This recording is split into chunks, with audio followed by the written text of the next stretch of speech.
what's going on, guys? It's me, Train Man, and welcome back to the Zombie Train, episode 160-something, I would wager. Anyways, we're down between the Gorge and Milford on the secondary main line. This area, again, requires work for an upcoming episode, and that's pretty much all we're going to work on today. This area and the area around the dam and a little bit of the Gorge. And we're going to add in the spur track that runs from here up to Albany. If you guys don't know what I'm talking about, that's fine, because you'll see. If you pay attention. If you don't pay attention, that's fine. If you're here just for the story, that's fine. Anyways, let's get down to that. So, last week we discussed Annex. Annex was the last engagement with the Band of Guardians in terms of a named... in terms of somebody calling themselves the Band of Guardians. And it was also the last real anything before the Zombie Train Incorporated. Now, shortly after the Barrington Rail Revival Project went through, and that is, we were able to restore rail service across Providence, which was really something because we actually had to do some serious construction in Providence, but we had the manpower to clear the city at that point. So we cleared the city. We did a lot of work with railroad, we did some serious heavy-duty engineering, basically. We reopened a tunnel, we reopened a bridge, and then we laid several dozen miles of track over what is now Bike Trail, or what was, at that point, Bike Trail, formerly railroad. Rebuilt a handful of bridges, got railroad back from Providence into the deep water ports in Newport, so that we could but we could dock the Constitution. No dry docks up there, so there was no place to put her in for servicing, but we had a way to offload and unload cargo now that directly connected us to the rail line. That was... I was about to say that's outside of Quonset, but Quonset was a problem because it was on the other side of the bridge, and you couldn't actually get the Constitution onto the bridge to Quonset. So, that was a bust. If you guys recall, we brought her there without the masts on, and then later put the masts on after towing her out to Block Island. So, not the USS Enterprise, because that carrier, if you recall me saying, was sunk in Virginia, in Newport News. And so it was one of the other Nuki carriers. I don't know which one it was, to be honest. They all sort of look the same to me.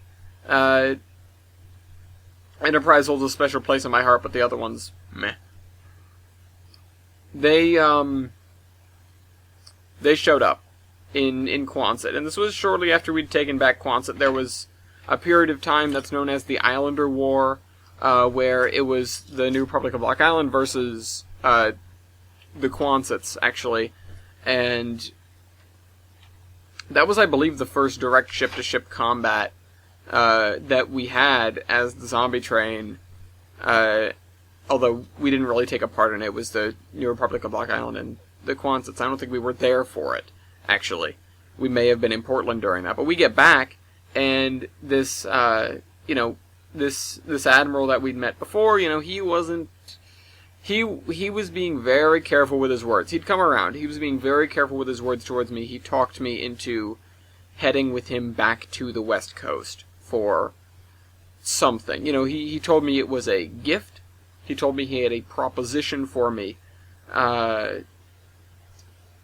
And, again, when somebody says that to you, especially considering the history, which was the last time he and I had interacted aside from in Portland, was Yonkers. And so that did not leave a good taste in my mouth about, who this guy is and what he's getting us into. But he manages to convince me and a very small contingent of my team to fly, I believe it was fly, yeah, because the carrier would have taken bloody ages, to fly from east to west coast and land. We landed back at the base in San Francisco, or in the harbor there. I don't remember the name of it, but they've got the giant hangar. It's currently owned by Google. It was slated to have all of its exterior, like, shrouding removed and just left as a skeleton and then reused, blah blah blah. Again, I think Google owns it, in our universe now. But at that point, it was just, it's on the National Register of Historic Places, so it's not going anywhere. But it needs massive amounts of maintenance. But they were going to start with the removal of these exterior panels, and then resources got diverted away for the A-teams, which were sort of before the Great Panic, what the military was doing about zombies. And then the Great Panic happened, and of course there was no construction, or no deconstruction of that hangar. Instead, they used it to build dirigibles for the D-Corps. That's CORPS, D-Corps, the Dirigible Corps, which were a very effective strike force, but they did not get enough funding, is basically the history of the D-Corps in a nutshell. They had a very poignant effect. Poignant? They had a very visible effect at the Battle of Portland. They were, because they used helium, they were pretty much impossible to take down without high explosive ordnance. And even then, you're more likely to just punch a hole through the envelope, and because the helium is kept at more or less air pressure, external air pressure, it won't go anywhere. But the reason I'm talking on this tangent is because he brings me over to this hangar and opens it up, and there is a massive dirigible inside, a massive Zeppelin, and it is about the same size, or no, I believe it was slightly larger. It was based off of the Akron class, which were ZRS 4 and 5 of the U.S. Navy back in, I think, the 20s or 30s, maybe even earlier than that. And except it's got all sorts of modern refinements. It's as good a dirigible as one can make in the 21st century post-zombie apocalypse. So, this thing, due to the Enterprise going down, that name had been freed up. This thing was not officially called the Enterprise yet, but this was their gift to me, both as a repayment for basically sparing them devastation. No, but being the early warning for Portland and allowing them to mobilize in time, and for basically reparations for Yonkers, the horrific scene that was. And additionally, it was a bribe. It was a bribe for what they wanted to. It had a very large, oversized, overstated name for what this project, this program was. It was the, United States Railroad Revitalization Initiative, or something like that. Something along those lines. In fact, they probably made it out to be a speakable acronym, but it had that sort of motive behind it. I don't know. We called it the Zombie Train Incorporated. It was the initiative that I would take charge of basically anything that they could give me, and my job was to restart the U.S. economy. And that's a very broad definition, but it was get the railroads back together, get factories producing again, get commerce going again.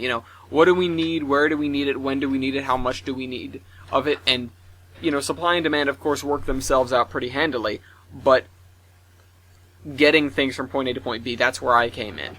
And so, we sprung into this initiative, or we were going to, we didn't immediately, but it was, this is your gift, this is your bribe, this is your reparations, take this, and get back to us with, do you think you would be okay with doing this for us? And, first thing was, okay, what are you going to call it? And I went, we're going to call it the Enterprise. And I got a few eye rolls because everybody sort of knew I was a Star Trek fan, and also that I just loved that name. I was, the carrier in World War II, most heavily decorated ship of all time, was the Enterprise. It holds a very, very special place in my heart. So this thing was the Enterprise, and with the other carrier going down, it left the name freed up. But it was not ZRS. It was ZTZ-1. And it was actually the only one we ended up having, but it was ZTZ-1 Enterprise. And it was, okay, so you're going to take this thing back to the East Coast, and then you're going to start, and I said, okay, I'll definitely undertake this. It's basically what we were doing anyways, only with more manpower, and more supplies, and pretty much anything we could ask for. Or at least that's what it seemed like, it wasn't quite so much peaches and cream, but it was a massive boost to what we were trying to do. And it was a huge degree of autonomy as well. You'd think they would want more oversight. But it was, we have our own problems, and we're working through a lot of very important, very big initiatives, but at the same time, we can't do everything at once. You're good at this. Can you do it for us? And this is your payment, and we will give you anything you ask for, pretty much, to get this done. And I was like, hell yeah. I was a little bit uneasy at first about it, but at the same time it was like, well, I guess I can do this. I guess I can do this anyways. And then we started branching out, but that's something to get to later. Before we could start, though, it was revealed to me somewhere along the line, after I called it the Enterprise, and we were like, okay, let's, has it been through flight test? Yes, it's been through flight test. It's not brand new, but it's pretty much new. It had existed for about a week. Apparently they were coming close to their deadline, because, again, they wanted to get a carrier to the East Coast. They ended up taking it back, but they wanted to get a carrier to the East Coast. They sent this admiral out there because he knew me, and he was sort of in charge. And, and during this time they were building me this massive dirigible. So they sort of killed two birds with one stone there. And it was, okay, you're going to head back, you're going to regroup with this carrier, and then you're going to start work. And I was like, hell yeah, let's do this. Because I was, frankly, really eager to get this done. With the extra manpower, we'd be able to do an immense amount, and we were already doing stuff like this to begin with. Nothing was enough.